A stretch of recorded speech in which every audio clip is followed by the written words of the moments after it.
ब्रह्म राक्षस राक्षसों के एक वर्ग में से एक है।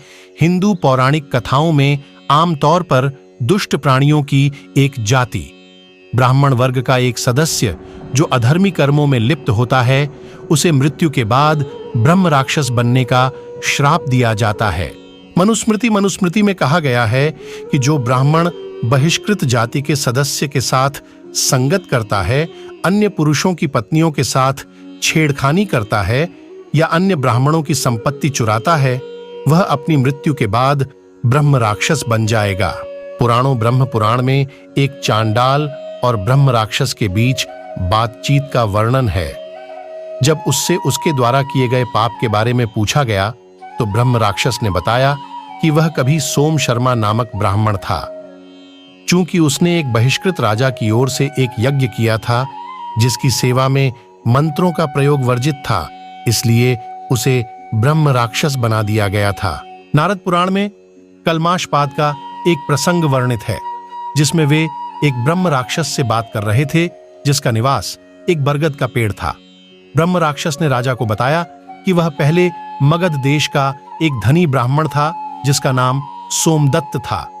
वेदों में निपुणता प्राप्त करने के बाद सोमदत्त को अपने अर्जित ज्ञान और युवावस्था के कारण अहंकार हो गया था, जिसके कारण उसने अपने गुरु की बात माननी बंद कर दी।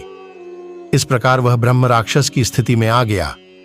सुख का अनुभव करने में असमर्थ उसने ब्राह्मणों का मांस खाया और कष्टमय जीवन व्यतीत किया। स्कंद पुराण में विदर्भ के राजा विदुरथ की कथा है। शिकार के दौरान गलती से एक अर्षि की हत्या करने के कारण उसे 11 भयानक जन्म लेने पड़े। अपने 7वें जन्म में विदुरथ ने ब्रह्म राक्षस के रूप में जन्म लिया, जिसके नुकीले और घुमावदार नुकीले दांत, भयानक मुंह और सूखे अंग थे और वह मांस और रक्त पर निर्भर था। ब्रह्मास्त्र से युद्ध में राजा निमि ने उसे मार डाला। ब्रह्म राक्षस सिंहासन, द्वात्रिमिका, पंचतंत्र और अन्य पुरानी कहानियों जैसी पुरानी भारतीय कहानियों में एक नियमित विशेषता थी। इन कहानियों के अनुसार ब्रह्म राक्षस इतने शक्तिशाली थे कि अगर वे किसी व्यक्ति से प्रसन्न हो जाते तो उसे कोई भी वरदान, धन, सोना दे सकते थे। अधिकांश कहानियों में उन्हें विशाल, क्रूर और भयंकर रूप में दर्शाया गया है, जिनके सिर पर राक्षस की तरह 2 सींग और ब्राह्मण की तरह बालों का एक गुच्छा होता है और आमतौर पर उन्हें पेड़ पर उल्टा लटका हुआ पाया जाता है। इसके अलावा कहानियों में कभी-कभी ब्रह्म राक्षस इंसानों को खा जाता था।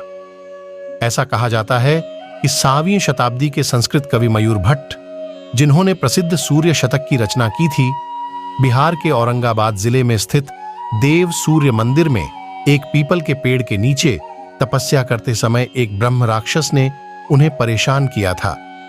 किंवदंती के अनुसार प्राणी ने मयूर भट्ट द्वारा उच्चारित छंदों को दोहराया, जिससे वे परेशान हो गए। उसे छुटकारा पाने के लिए मयूर भट्ट ने अपने शब्दों का उच्चारण अपनी नाक से करना शुरू कर दिया। चूंकि ब्रह्म राक्षस की नाक नहीं होती है, इसलिए वह पेड़ से उतर गया, जिससे पेड़ तुरंत सूख गया। प्राणी के चले जाने के बाद मयूर भट्ट शांतिपूर्वक सूर्य की स्तुति में 100 छंदों की रचना कर सके, जिससे उनका कुष्ठ रोग ठीक हो गया। महाराष्ट्र और दक्षिण भारत के राज्यों जैसे केरल और कर्नाटक के कई हिंदू मंदिरों में बाहरी दीवारों पर ब्रह्म राक्षस की मूर्तियां चित्रित की जाती हैं और आमतौर पर उनकी पूजा की जाती है। उनकी मूर्तियों के सामने नियमित रूप से तेल का दीपक जलाया जाता है। ऐसे कई मंदिर हैं जहां प्राणियों को देवताओं के रूप में पूजा जाता है, जैसे कोट्टायम का मल्लियोर मंदिर।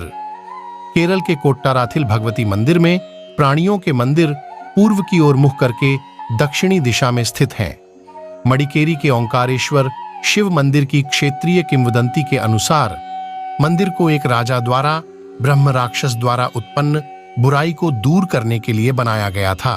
श्रृंगेरी में मलयाला ब्रह्मा मंदिर एक ब्रह्म राक्षस का है। मवेलिक्कारा के निकट कंडियूर शिव मंदिर परिसर में ब्रह्म राक्षस के लिए एक अलग मंदिर मौजूद है। केरल के नजरक्कल में 800 साल पुराना भगवती मंदिर मौजूद है, जहां शिव नागराज और ब्रह्म राक्षस के मंदिर भी हैं। कर्नाटक के उडुपी में कई मंदिर हैं। जैसे कि मरनाकट्टे में एक मंदिर जहां ब्रह्म राक्षस के कारण उत्पन्न भूत प्रेत या परेशानियों से मुक्ति मिलती है। थाईलैंड, कंबोडिया और जावा जैसे देशों में, जिनकी संस्कृतियों पर हिंदू धर्म का प्रभाव देखा गया, खंभों पर ऊंचे मंदिर हैं। इन्हें हर घर के आसपास प्रकृति की आत्माओं की पूजा के लिए बनाया जाता है, जिनमें से कुछ की पहचान ब्रह्म राक्षस से की जाती है।